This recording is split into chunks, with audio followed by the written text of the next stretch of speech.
Hello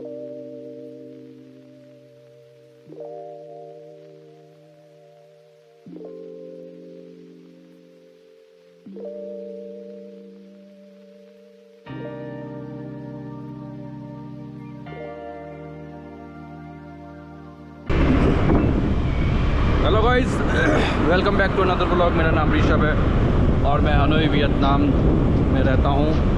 और आज की वीडियो ही बहुत ही स्पेशल होने वाली है। आज का ब्लॉग अभी सुबह के 5 बजे हैं और आप मौसम देख सकते हैं कैसा हो रहा है वियतनाम का।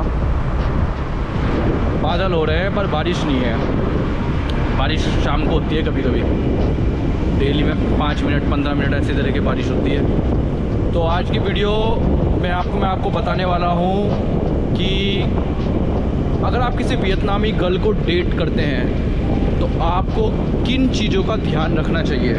यानी अगर आप वियतनाम में आते हैं, कई बार जो है कमेंट बॉक्स में कमेंट पूछ करते हैं कि भाई मुझे वियतनाम में सेटल होना है, मुझे वियतनाम गर्ल से शादी करनी है, मुझे जो है वहाँ पे गर्लफ्रेंड बनानी है, या इस तरह के बहुत सारे क्वेश्चन आते हैं जिन्हें लंबे टाइम तक वियतनाम में सेटल होकर रहना है। तो ये वीडियो उनके लिए है कि अगर आप वियतनामी गर्ल को डेट करते हैं तो आपको किन बातों का ध्यान रखना चाहिए या क्या डिफरेंस हैं इंडिया से।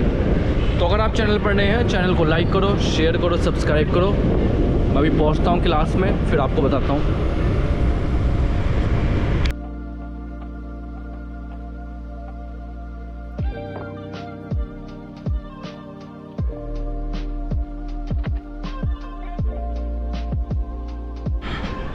मेरी क्लास है वहाँ सामने ऊपर वो जो बिल्डिंग है ना, वहाँ पे है।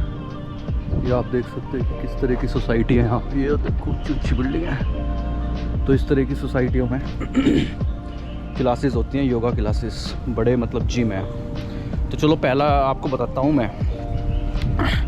अगर आप किसी लड़की के साथ डेट पे जाते हो ना वियतनाम में, तो यहाँ पे 2 चीज़ है। नंबर 1 चीज़ है कि अगर आप जो है डेट करते हो किसी स्कूल गर्ल या यूनिवर्सिटी की गर्ल को, तो पैसे जो हैं आपको पे करने पड़ेंगे। यानी डेट पे जो है अगर पैसे जो खर्चा होगा ना, डेट पे कहीं भी जाओगे, आप किसी रेस्टोरेंट में जाओगे, कॉफ़ी शॉप पे जाओगे, तो खर्चा जो है आपको करना पड़ेगा। लेकिन अगर आप किसी जो लड़की जॉब करती है अच्छा कमाती है, मतलब कमाती है अपनी लाइफ में, अगर आप उसके साथ डेट पे जाते हो तो वहाँ पे जो है जो खर्चा होगा वो शेयरिंग में होगा। यानी आधे आप दोगे, आधे वो देंगे। दूसरी बात, यहाँ पे डेटिंग का कोई ख़ास खर्चा है नहीं वियतनामी गर्ल के साथ। जैसे मैं इंडियन हूँ, मैं इंडियन रेस्टोरेंट में तो लेके जाने का न्यूज़ है, क्योंकि वो इंडियन खाना नहीं खाती।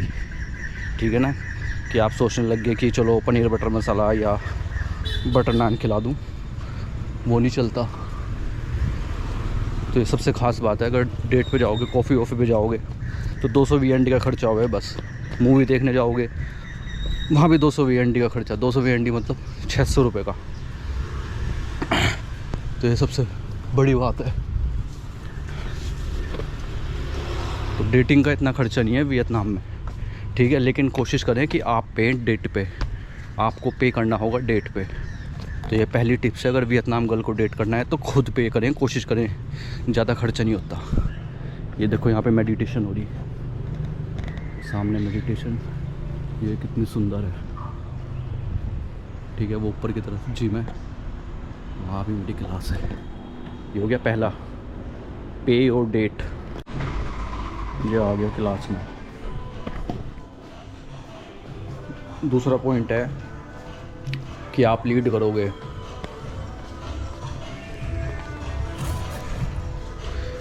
यानी कहाँ पे जाना है, क्या खाना है, या कौन पिक करेगा, ये सब जो है आपको डिसाइड करना है। लड़की से नहीं पूछना है कि आपकी तुझे क्या खाना है या कहाँ लेके जाना, या तुझे मैं कहाँ से वो करूँगा, मतलब तू पहुँच जाइए वहाँ। नहीं, कोशिश करनी कि आप खुद जाओ, उसे पिक करो। मोटर बाइक है आपके पास, नहीं तो टैक्सी बुक करके उसे पिक करो। तब आप जहाँ पे उसे ले जाना चाहते हो, कॉफ़ी शॉप पे या डोमिनोज़ पे या कहीं भी, जो भी जहाँ जो उसकी इच्छा हो, या जो आप ऐसे एड्रेस बता दोगे, या वो खुद पहुँच जाएगी। ऐसा भी हो सकता है, 2 चीज़ें हो सकती है, वो खुद भी पहुँच सकती है, आप भी ले जा सकते हो अपने साथ। ठीक है, लेकिन घर मत लेके जाइए अपने, बाहर डेट होगी वो, घर में नहीं होने की। तो इस बात का याद रखो, खुद लीड करो। नंबर, ये दूसरा पॉइंट है। और तीसरा पॉइंट है आपकी बॉडी भी बनी हुई होनी चाहिए। जैसे कि मैं बॉडी बना रहा हूँ ना, तो ऐसे ही आपके डोले बड़े हुए होने चाहिए, चेस्ट होनी चाहिए, शोल्डर होने चाहिए, बढ़िया एकदम लगने चाहिए। मजाक कर रहा है, ऐसा बॉडी वॉडी बनानी जरूरी नहीं है, तो अपने अपने शौक है। लेकिन वियतनाम गर्ल्स को ना मैं आपको साफ बताऊं, उन्होंने ना हेल्थी लड़के पसंद है। यानी ऐसे नहीं कि मोटे हो या चेहरे पे बहुत दाढ़ी है या आप जो है चेहरा साफ नहीं रखते, बाल लंबे लंबे हैं, नाखून लंबे हैं। मतलब इंडिया में ऐसा होता है ना, आजकल फैशन चल रहा दाढ़ी रखने का। तो एक बात आप याद रखो, अगर आप वियतनाम की लड़की को डेट करते हो ना, तो उन्हें बिल्कुल पसंद नहीं है कि आपके चेहरे पे दाढ़ी हो या पेट ऐसा निकला हुआ हो कि बिल्कुल बस आप भद्दे से लगो, ठीक है, और शरीर से जो है किसी प्रकार की स्मेल आ रही हो। एक बात याद रखें, आप जब भी डेट पे जाए ना, तो अच्छा परफ्यूम अपने कपड़ों पे छिड़क के जब भी जाए, अच्छे कपड़े पहन के जाएं, ठीक है। कोई भी ऐसा उल्टे सीधे कपड़े या जो है छोटे मोटे, या वहाँ जाके सिगरेट पीने लग जाओ या कुछ अल्कोहल पीने लग जाओ, ऐसा कुछ दिखाने की, अब बताने की जरूरत नहीं है। डेट पे आप साफ सुथरे कपड़ों में, चेहरा चमकता हुआ होना चाहिए, बाल कटे हुए होने चाहिए, और जो है दाढ़ी मूंछ ना हो। एक बात का हमेशा ध्यान रखें, दाढ़ी मूंछ नहीं होनी चाहिए वियतनाम में, नहीं तो जो है आपको बिल्कुल भी डेट पे बिल्कुल पसंद नहीं किया जाएगा और आपको जो है नकार दिया जाएगा। तो इस बात का हमेशा ध्यान रखें कि साफ सुथरे डेट पे आपको जाना।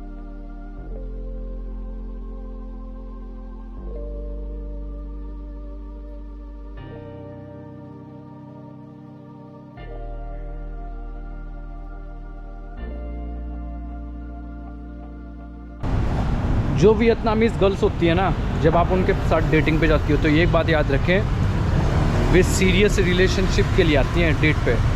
वो ऐसे मजाक करने के लिए नहीं आती कि आप जो है चले गए, ठीक है, एंजॉय करेंगे साथ में, ऐसा कुछ नहीं होता। वे सीरियस रिलेशनशिप में जाने के लिए, आने के लिए ही आपके साथ डेट पे जाती हैं। तो ये एक बात हमेशा ध्यान रखें, अगर आप लंबी रिलेशनशिप चाहते हैं या शादी तक चाहते हैं, तभी डेट पे जाएं, नहीं तो आप ऐसे मजाक में ना जाएं, तो बहुत दिक्कत हो जाती है वो आगे।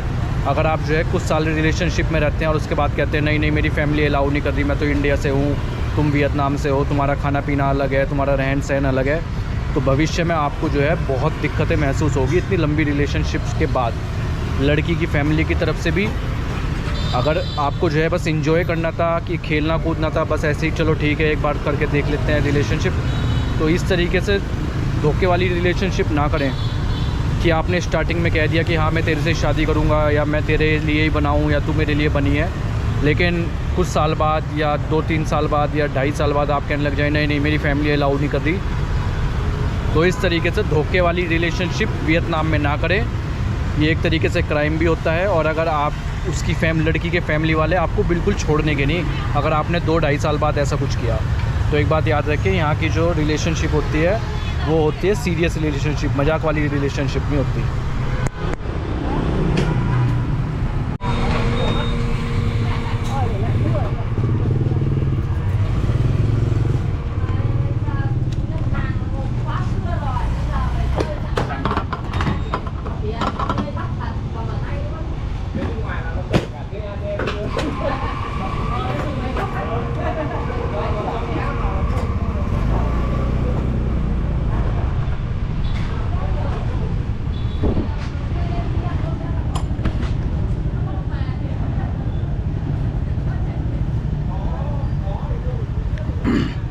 फ्यूल ख़त्म हो गया था, पेट्रोल भी बहुत महंगा हो रहा है यहाँ। चलो पेट्रोल भरवाने के बाद ध्यान आया कि अगर पेट्रोल भरवाने के बाद आप किसी को पिक करने जाओ ना डेट के लिए, तो उसे भी कभी भी फोर्स मत करो अपने घर आने के लिए, कि कभी आप जो है उसे कहो कि चल मेरे घर चल ले, वहाँ मैं तेरे लिए कॉफ़ी बनाऊँगा या मैं तुझे कुछ खाने को ऑर्डर करूँगा।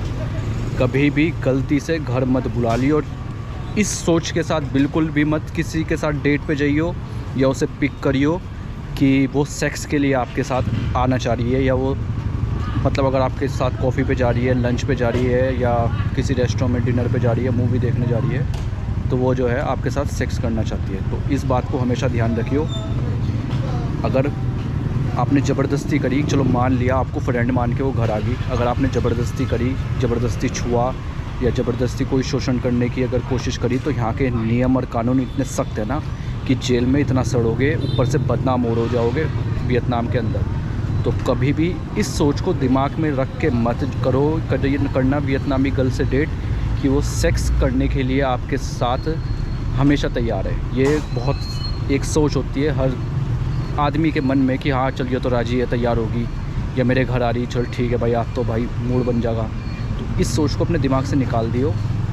कानून बहुत कड़े हैं और ऐसे पिछले कई सालों से फॉरेनर जो है बहुत फंस चुके हैं, उनके वीज़ा कैंसिल हो गए, उन्हें जो है देश से निकाल दिया क्योंकि वे ऐसे धोखा देते हैं, लड़कियों को घर बुला लेते हैं और उनके साथ फिर कुछ गलत व्यवहार करते हैं। तो याद रखो, बिल्कुल नहीं करना, इस बात को हमेशा ध्यान रखो कि उन्हें घर नहीं बुलाना। घर पे जब वो अपनी सहमति से, जब वो कहे कि now I am feel comfortable, तब ये नहीं कि I make for you lunch और I make for you coffee और I make for you dinner, you come my home, बिल्कुल भी नहीं। और रात को तो वैसे मत बुला लियो।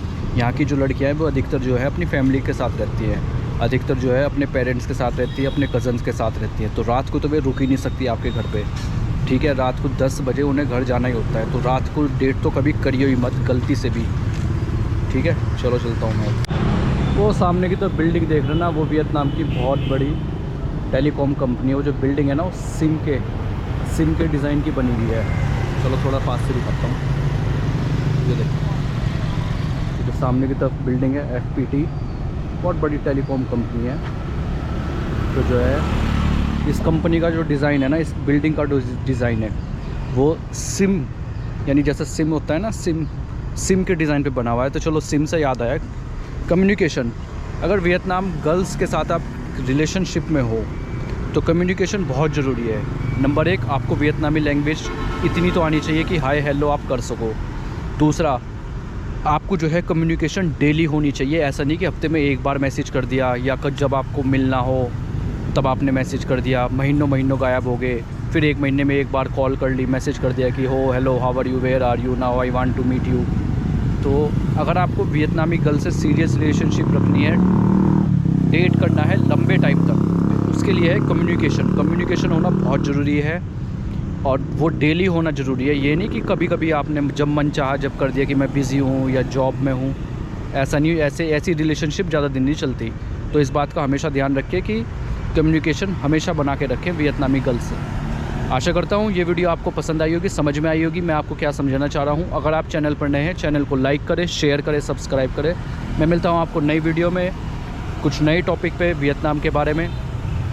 अगर आपने मुझे इंस्टाग्राम पर फॉलो नहीं करा है, मुझे इंस्टाग्राम पर ज़रूर फॉलो करें और चैनल को ज़्यादा से ज़्यादा सब्सक्राइब करें, जिससे कि मैं और इंटरेस्टिंग वियतनाम के बारे में आपको बता सकूं। Thank you so much, bye bye, take care, मिलते हैं नेक्स्ट वीडियो में।